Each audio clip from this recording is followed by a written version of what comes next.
Program meningkatkan perekonomian masyarakat melalui sektor pariwisata, caleg DPR RI dari Partai Perindo, Unisinde, melakukan temu ramah dan sosialisasi dengan warga di lokasi wisata air terjun Timbulun 7 yang terletak di daerah Sibakur, Tanjung Gadang, Kabupaten Sijunjung, Sumatera Barat.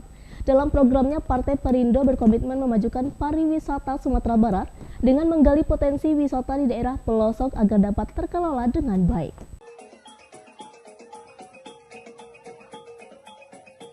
Salah satu lokasi wisata yang terdapat di Nagari Sibakur, Kecamatan Tanjung Gadang, Kabupaten Sijunjung, Sumatera Barat, bernama Air Terjun Timbulun 7 yang berada di pelosok desa yang selama ini masih belum terkelola dengan baik.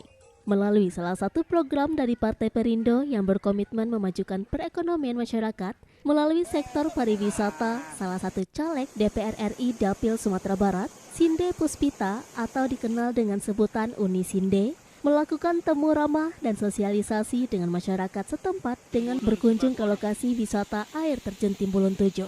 Pesona air terjun Timbulun yang membuat mata pengunjung terpesona ini sangat berpotensi dalam meningkatkan perekonomian masyarakat setempat melalui kunjungan wisata jika dapat dikelola dengan baik dan tepat sasaran.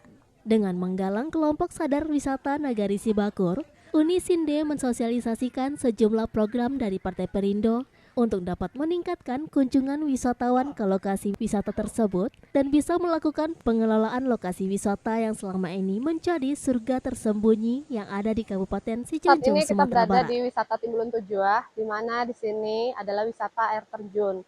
Untuk lokasi berada di daerah Tanjung Gadang, Kabupaten Sijunjung. Ini salah satu tempat wisata yang jauh tersembunyi di pedalaman Sumatera Barat.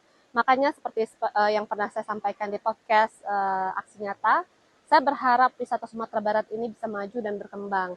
Nah, hal-hal seperti ini seharusnya menjadi PR untuk calon legislatif yang akan duduk nanti, bagaimana cara mengembangkan pariwisata yang ada di Sumatera Barat.